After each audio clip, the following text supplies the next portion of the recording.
ఈ ప్రాంతం అరుణాచలమిత్యాహు.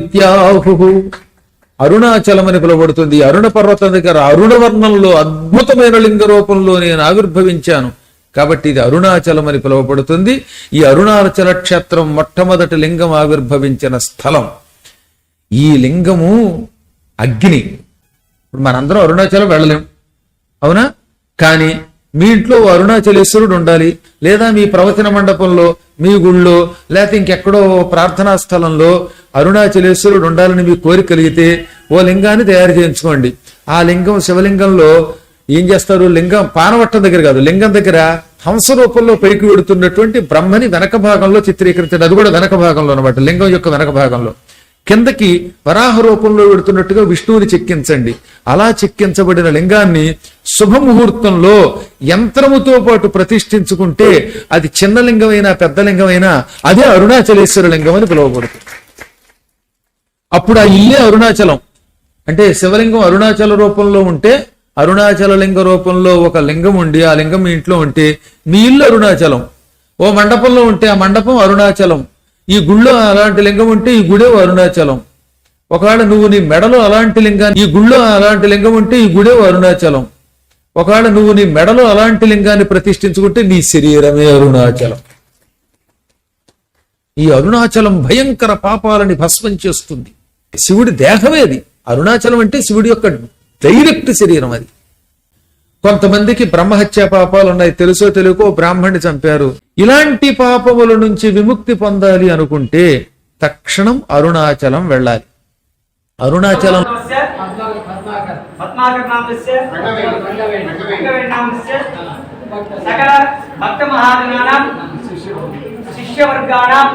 స్నేహిత వర్గాణం ఆశ్రమ వర్గా ప్రచార వర్గాణం సకల భక్త మహాజనానాం ఎలారా యువర్ ఆత్మ యువర్ గోత్రం నక్షత్రం నామం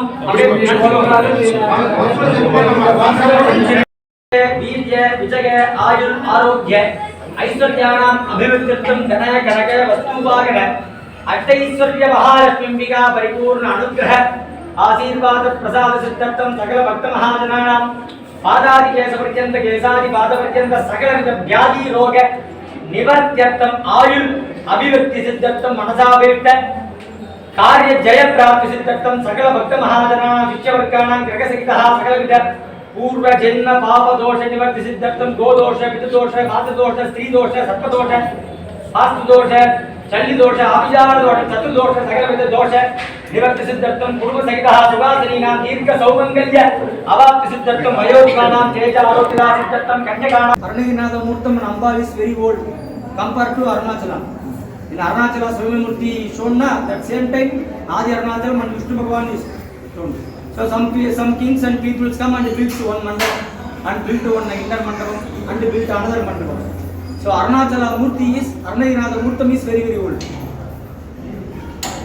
This is the temple. This is Arunagirinath temple. Aruna means Suryan Sen, Giri means Malay, Natha means Shiva. Arunagirinath. This temple.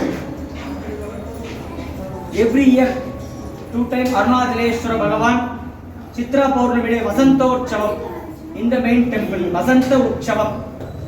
10 days Somaskanda Murtam, small doll go to throne, flower into Arunachala.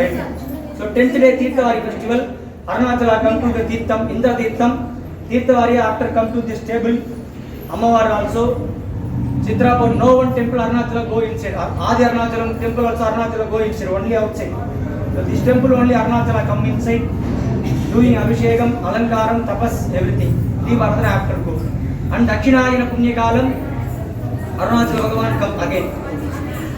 Every Chaitra Purnami, Annamalayaru ikkada vachinnaru. Ee Konerli, Ayyangoda Konerli కూర్చుండు తీర్థవారి చేసిండు ఇప్పుడే వచ్చి ఆ మేడలో కూర్చున్నారు. Arunachaleswara and అన్నామలయారు ఉన్నామని ఇక్కడ వచ్చి అభిషేకం చేస్తారు. చైత్ర పౌర్ణమి అన్నామలయారు ఇక్కడ వచ్చిన్నారు. ఇక్కడ కూర్చుంటూ అభిషేకం చేశారు. సెకండ్ ఆషాఢ మాసం వచ్చిన్నారు. ఆషాఢ మాసం చంద్రశేఖర్ వచ్చిన్నారు. వచ్చి ఈ స్వామికి ఈ చేతులకి అభిషేకం చేస్తారు. థర్డ్ టైం కార్తీక దీపం 10 days ఫినిషింగ్. 11th డే ఈ కోనేరుని తెప్పోత్సవం చేస్తారు. 11th 12th 13th day very powerful. ఆ అమ్మవారికి పాదారం దిక్కి శ్రీచక్రం పెట్టున్నారు. ఎవరి శుక్రవార ఆ అమ్మవారికి పాదారం దిక్కి శ్రీచక్రం ఉన్నానే లలితా సహస్రనామ అభిషేకం, లలితా త్రిశతి పారాయణ అందరికీ చేస్తారు. This temple is very powerful. మీరు ఇక్కడ ఏం ప్రార్థన చేసిందో అందరికీ సలహా. ఎన్ని ప్రార్థన చూపించు. ఈ స్వామికి క్షేత్రబాల ద్వారబాలుగా హనుమంత స్వామి అక్కడే లోపలికి ఉంటుంది. Very powerful. First time Kanjeevaram మహాబలిగా వచ్చి ఈ కోనేరులో స్నానం చేసి ఆ హనుమంత స్వామి మాట్లాడినారు. సెకండ్ టైం కేంద్రం వచ్చి కుంభాభిషేకం చేస్తారు.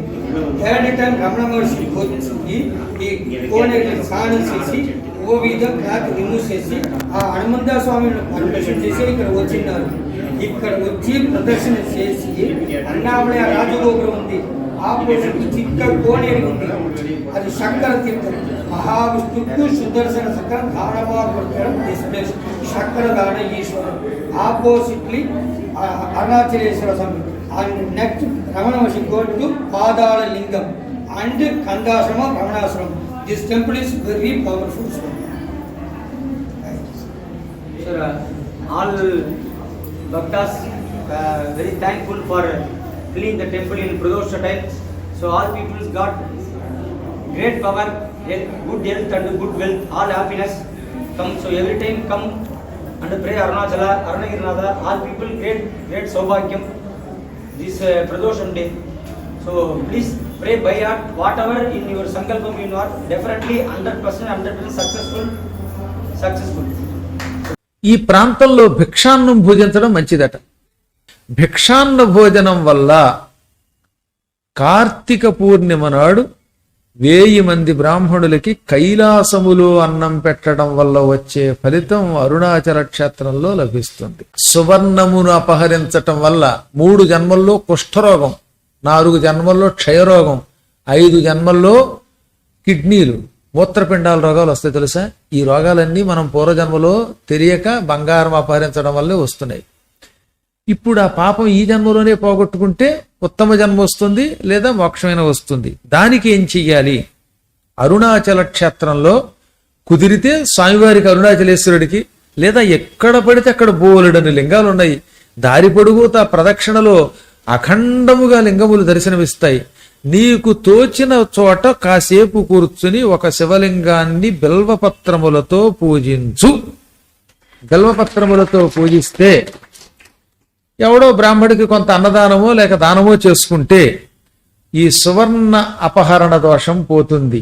అది అరుణాచలం యొక్క గొప్పతనం. ఒకవేళ 3 నెలల పాటు అరుణాచలంలో ఉండి రోజు 1000 దీపాలు ఏదో శివలింగం దగ్గర వెలిగిస్తూ బ్రాహ్మణులకు యథాశక్తిగా దానం చేసుకుంటే, లేదా తన కూతురికి పెళ్లి అక్కడుండగా నిశ్చయిస్తే అది కన్యాదానం అవుతుంది కదా, అలా కన్యాదానం చేసుకుంటే అటువంటి వాడికి ఏ దొంగతనం పాపం అయినా పోతుందట. భూమండలంలో అనేక రకాల దొంగతనాలు ఉన్నాయి. ఈ సకల చోర పాపాలు, చౌర్య పాపాలు తొలగిపోతాయి. అంత గొప్పవి.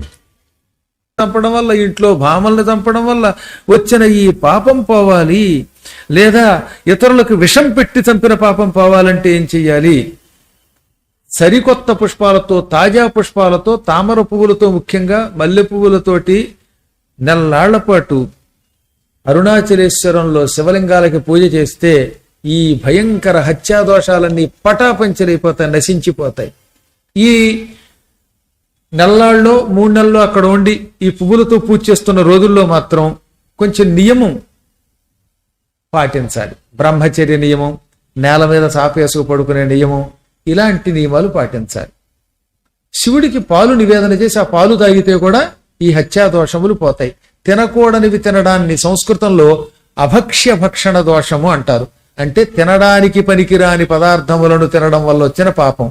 ఆ పాపం అరుణాచలేశ్వరుడికి నివేదన చేసిన పాలు తాగడంతో పోతుందిట. అందుకే అరుణాచలంలో శివుడికి పాలు నివేదన చేసి తీర్థం ఇస్తారండోయ్. అలాంటప్పుడు ఆ తీర్థం తాగండి. గుళ్ళో కుదరకపోతే ప్రదక్షిణలో చాలా లింగాలు ఉన్నాయి కదా, ఆ లింగాల్లో ఏ లింగమునకైనా సరే పాలు నివేదన చేసి ఆ పాలు కొంచెం తీర్థంగా తీసుకుంటే ఆ పాపం పోతుంది.